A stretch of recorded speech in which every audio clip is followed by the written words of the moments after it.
के संसार में आपका स्वागत है। फ्रेंड्स, हमने FTII एक्टिंग कोर्स के 4 बैचेस पर 4 वीडियो बनाए हैं, पर काफ़ी सारे लोगों की फरमाइश आई कि इसके शुरुआती एक्टिंग कोर्स के सभी कामयाब पास आउट पर एक कॉम्प्रिहेंसिव वीडियो बनाया जाए। तो इस वीडियो के ज़रिए हम यही कर रहे हैं।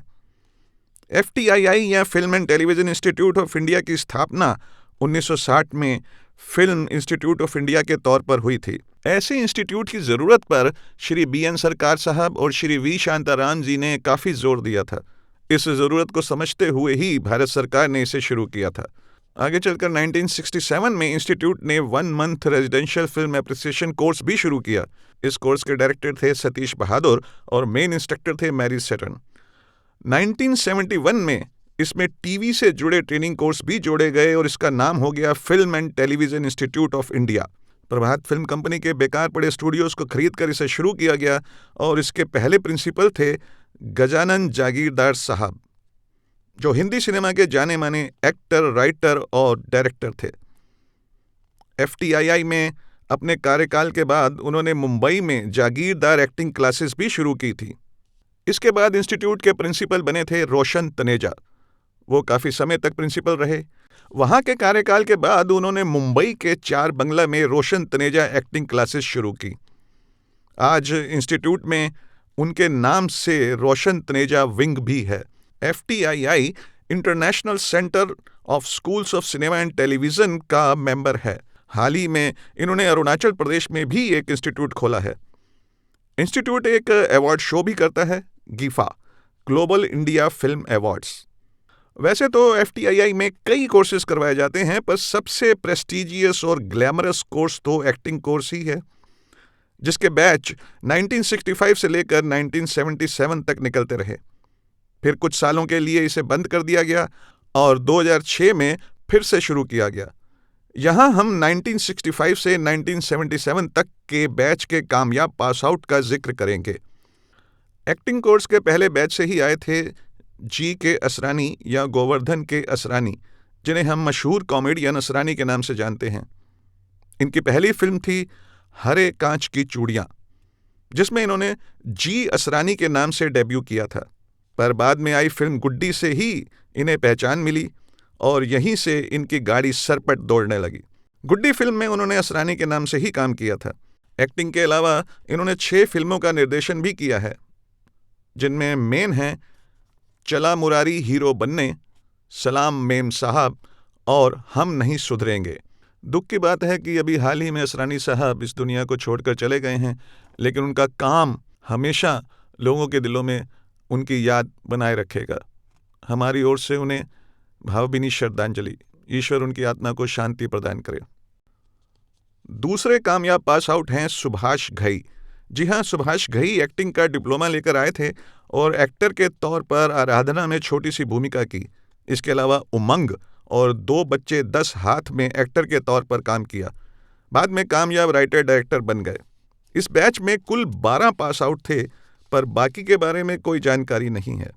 यहाँ मैं हाथ जोड़कर सभी से माफ़ी भी मांगना चाहूँगा कि मैंने गलती से सतीश शाह जी को इसी बैच से बता दिया था।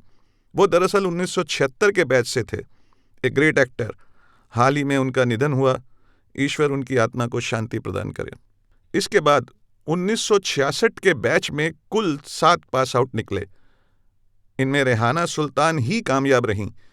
फिल्म चेतना से शुरुआत कर इन्होंने कई फिल्मों में काम किया और अपनी अलग जगह बनाई। संजीव कुमार के साथ की गई फिल्म दस्तक के लिए इन्हें 1970 का एक्टिंग का नेशनल अवार्ड भी मिला था। आगे चलकर इन्होंने अपनी पहली फिल्म के निर्देशक बाबू भाई इशारा जी से शादी कर ली थी। इशारा साहब तो अब नहीं रहे और रेहाना जी मुंबई में ही रह रही हैं। इसके बाद 1967 के बैच के कामयाब पास आउट रहे शत्रुघ्न प्रसाद सिन्हा। जी हाँ, शत्रुघ्न सिन्हा, जिन्हें लोग प्यार से शॉटगन भी कहते हैं। खुद उन्होंने इसी नाम से टीवी के लिए एक शो भी बनाया था, द शॉटगन शो, जिसमें सामाजिक मुद्दों पर बात की जाती थी। अपनी पहली फिल्म साजन में इनका नाम था SP सिन्हा। क्रेडिट्स में यही नाम आता है, पर यह नाम तो फिल्मी नहीं लगता था। उन्होंने इस नाम को सुधारा, शत्रुघ्न सिन्हा नाम अपनाया और प्राण साहब के बाद हिंदी सिनेमा के सबसे कामयाब विलेन बने। बाद में ये हीरो बन गए। इन्होंने रामायण चित्रा के नाम से अपने बैनर की भी स्थापना की और कुछ फिल्में भी बनाई, जिनमें मेन हैं प्रेम गीत और माटी मांगे खून। अभिनेत्री सोनाक्षी सिन्हा इन्हीं की बेटी हैं।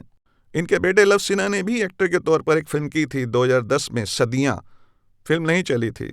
शत्रुघ्न सिन्हा एक्टर के तौर पर आज भी एक्टिव हैं। बैच में कुल 13 पास आउट थे।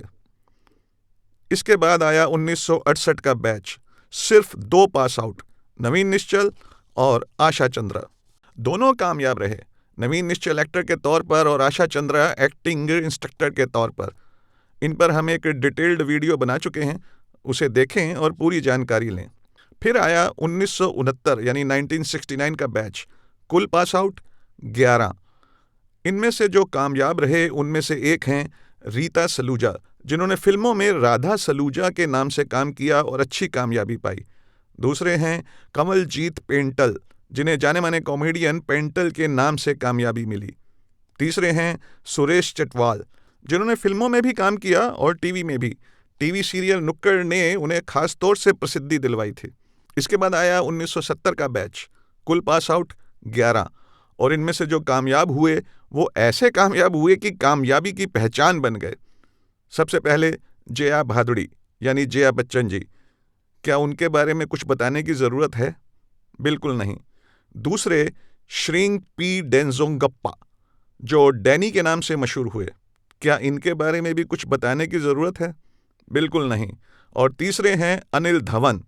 यकीनन इनके बारे में भी कुछ बताने की ज़रूरत नहीं है। इनके अलावा जो बाकी हैं उनके बारे में बताने को कुछ है ही नहीं, क्योंकि उनकी कोई जानकारी हमें नहीं मिल पाई है। फिर आया 1971 का बैच यानी 1971 का बैच। इसके 3 पास आउट काफ़ी कामयाब रहे। विजय अरोड़ा को हीरो के तौर पर काफ़ी कामयाबी मिली। एक्टर के अलावा वो एक बिजनेसमैन भी थे। उन्होंने दिव्योरा कॉरपोरेशन के नाम से मुंबई में ही प्लेइंग कार्ड्स की एक फैक्ट्री लगाई थी। दिव्या उनकी पत्नी का नाम था। उन्होंने महाभारत सीरियल में भी काम किया था। दुख की बात है आज वो हमारे बीच नहीं हैं। 2 फरवरी 2007 को वो ये दुनिया छोड़कर चले गए। इसके अलावा मंजू बंसल, इन्हें भी एक्ट्रेस के तौर पर कामयाबी मिली। इन्होंने आगे चलकर असरानी जी से शादी की थी। तीसरे हैं रज़ा मुराद, जिन्हें एक वर्सेटाइल एक्टर के तौर पर काफ़ी कामयाबी मिली। इस बैच के कुल पास आउट हैं 9। बाकी के बारे में कोई जानकारी अवेलेबल नहीं है। इसके बाद 1972 यानी 1972 के बैच के कुल पास आउट थे 13। उनमें से एक पास आउट हैं रोमेश शर्मा। ये गोल्ड मेडलिस्ट हैं, पर एक्टर के तौर पर ज़्यादा कामयाब नहीं हो पाए। आगे चलकर इन्होंने बड़े बजट की फिल्म हम का निर्माण किया था, जिसके हीरो थे अमिताभ बच्चन। प्रोड्यूसर के तौर पर ये फिल्म्स और टीवी शोज बनाते रहे हैं। इन्होंने अपने बेटे करण शर्मा को 2005 में दिल जो भी कहे फिल्म में लॉन्च किया था। इसमें अमिताभ बच्चन साहब भी थे, पर फिल्म कामयाब नहीं रही। किशोर कुमार कपूर, जिन्होंने फिल्मों में किशोर नमित कपूर के नाम से अभिनय किया और अब एक्टिंग स्कूल चलाते हैं। इन्होंने एक्टिंग सीखने के लिए कई किताबें भी लिखी हैं। जब भारत में दूरदर्शन शुरू हुआ था तब उसके पहले चाइल्ड एक्टर्स में से ये एक थे। MS संधू, जिन्होंने महेंद्र संधू के नाम से फिल्मों में अभिनय किया। शुरू में काफ़ी कामयाबी मिली। राजश्री प्रोडक्शंस की जेम्स बॉन्ड की तर्ज पर बनी फिल्म एजेंट विनोद बेहद कामयाब रही थी। आशा सचदेव भी एक्ट्रेस के तौर पर काफ़ी कामयाब रहीं। बिंदिया और बंदूक, एजेंट विनोद और प्रियतमा जैसी फिल्मों में उनके अभिनय को काफ़ी सराहा गया। टीवी सीरियल बुनियाद में भी उनकी अहम भूमिका थी। अरशद वारसी उनके हाफ ब्रदर हैं। बाकी के बारे में कोई जानकारी नहीं है। इसके बाद 1973 यानी 1973 का बैच भी काफ़ी कामयाब पास आउट लेकर आया। ऐसे नाम जिन्हें पहचान की ज़रूरत ही नहीं है। शबाना आज़मी और रीता भादुड़ी, ये अमिताभ बच्चन साहब की रिश्तेदार लगती हैं। दुख की बात है कि 17 जुलाई 2018 को वो इस दुनिया का पर्दा छोड़कर चली गईं।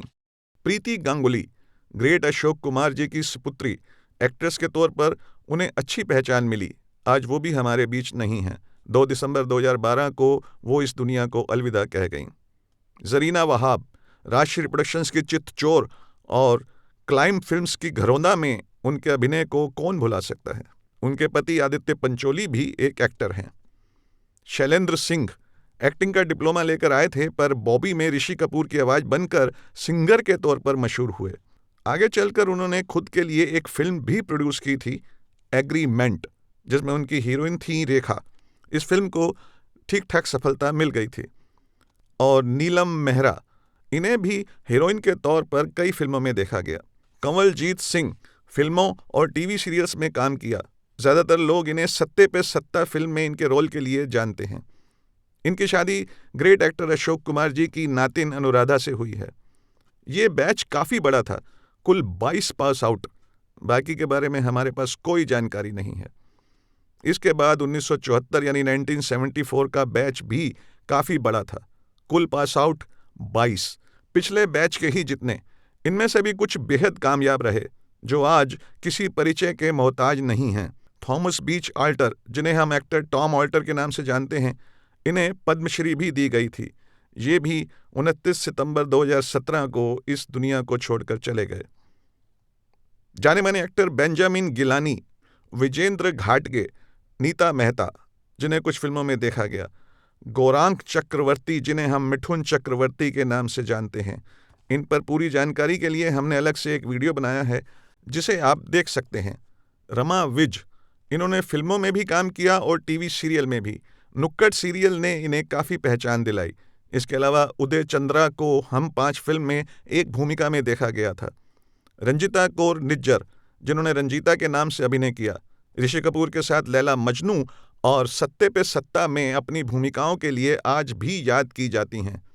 एक और पास आउट हैं गीता खन्ना। महेंद्र संधू वाली एजेंट विनोद में इनकी भी एक भूमिका थी, पर ना होने से भी ज़्यादा छोटी थी। फिर इन्होंने चरणदास फिल्म में एक भूमिका की, जिसके मुख्य कलाकार थे ओम प्रकाश। इसके अलावा वो आजकल डबिंग आर्टिस्ट के तौर पर काम कर रही हैं। वैसे इनके अलावा और किसी के बारे में हमारे पास जानकारी उपलब्ध नहीं है। इसके बाद 1975 यानी 1975 का बैच भी काफ़ी बड़ा था, कुल पास आउट 19। इनमें से आभा धुलिया को कुछ फिल्मों में देखा गया। तल्लूरी रामेश्वरी, जिन्होंने रामेश्वरी के नाम से, दुल्हन वही जो पियामन भाई और आशा फिल्म में यादगार भूमिकाएं की। सुनील कपूर, जिन्होंने शक्ति कपूर के नाम से अभिनय किया, जिनके बारे में बताने की कोई ज़रूरत नहीं है। पद्मिनी कोल्हापुरे के जीजाजी शक्ति कपूर की बेटी श्रद्धा कपूर भी जानी मानी अभिनेत्री हैं। इसके अलावा मुकेश खन्ना, जिन्होंने फिल्मों के साथ टीवी में भी काम किया। महाभारत में भीष्म पितामह और शक्तिमान के रोल्स के लिए वो काफ़ी ज़्यादा जाने जाते हैं। और सबसे बड़ा नाम Naseeruddin Shah. Art cinema, commercial cinema, रंगमंच और टीवी सीरियल सभी जगह एक बहुत बड़ा नाम। Karma film, TV serial Mirza Ghalib और फिल्म मासूम उनके द्वारा दिए गए कई नगीनों में से कुछ हैं। उन्होंने एक फिल्म का निर्देशन भी किया था, यूं होता तो क्या होता, पर कुछ नहीं हुआ। फिल्म कब आई कब गई पता ही नहीं चला। इनके अलावा बाकी के बारे में कोई जानकारी अवेलेबल नहीं है। फिर आया 1976 यानी 1976 का बैच। इसमें कुल 14 पास आउट थे, जिनमें से कुछ आगे चलकर बहुत बड़ा नाम बने। एक्टर राकेश बेदी, जो आज भी सक्रिय हैं। दिलीप धवन, नुक्कड़ सीरियल ने ही इन्हें भी काफ़ी पहचान दी थी। इन्होंने दिलीप कुमार संजीव कुमार अभिनीत फिल्म संघर्ष में एक चाइल्ड एक्टर के तौर पर शुरुआत की थी, पर बहुत जल्दी 15 फरवरी 2000 को ये दुनिया छोड़कर चले गए। जावेद याकूब खान, जो जावेद खान के नाम से फिल्मों और टीवी सीरियल्स में काम कर रहे हैं, ये नुक्कड़ सीरियल से अपनी पहचान बनाने वाले जावेद खान से अलग हैं। उनका पूरा नाम था जावेद खान अमरोही और वो कभी FTII नहीं गए, और अफसोस है कि 14 फरवरी 2023 को ये दुनिया छोड़कर जा चुके हैं। जावेद खान ने ज़्यादातर हॉरर फिल्मों में काम किया है और आज भी सक्रिय हैं। सुधीर पांडे, जिन्हें बुनियाद सीरियल ने एक खास पहचान दी थी, जाने माने आकाशवाणी न्यूज़ रीडर देवकीनंदन पांडे के सुपुत्र, फिल्म, टीवी और थिएटर तीनों जगह सक्रिय हैं। और ओम पुरी, ये भी एक ऐसे कलाकार हैं जिनके बारे में बताने की कोई ज़रूरत नहीं है। अफसोस कि आज वो हमारे बीच नहीं हैं। 6 जनवरी 2017 को वो भी ये दुनिया छोड़कर चले गए। शशि रंजन फिल्मों और टीवी में लगातार सक्रिय रहे हैं। इनकी पत्नी ने इंडियन टेलीविज़न अवार्ड्स की शुरुआत जुलाई 2001 में की थी। जल्द ही इनका सिल्वर जुबली अवार्ड फंक्शन होने वाला है। और सतीश रविलाल शाह, जिन्हें हम ग्रेट कॉमेडियन सतीश शाह के तौर पर जानते हैं, ये भी अभी हाल ही में 25 अक्टूबर 2025 को इस दुनिया को अलविदा कह गए। बाकी पास आउट के बारे में हमें कोई जानकारी नहीं मिल सकी। और फिर सीजन फर्स्ट का लास्ट बैच 1977 यानी 1977, जिसमें सिर्फ 3 पास आउट थे। सुरेश मोहन ओबराय, जिन्हें हम सुरेश ओबराय के नाम से जानते हैं, इनके सुपुत्र विवेक ओबराय भी एक एक्टर हैं। दलजीत कौर, जो पंजाबी फिल्मों में एक कामयाब एक्ट्रेस बनी और 17 नवंबर 2022 को ये दुनिया छोड़कर चली गईं। तीसरे पास आउट हैरी धौल के बारे में कोई जानकारी नहीं मिल सकी। इसके बाद एक्टिंग कोर्स को कुछ सालों के लिए रोक दिया गया था और 2006 में ये फिर से शुरू हुआ। के संसार के साथ आप अपना प्यार इसी तरह बनाए रखें और हम आपके लिए ढेर सारा बॉलीवुड और ढेर सारी कहानियां लाते रहेंगे।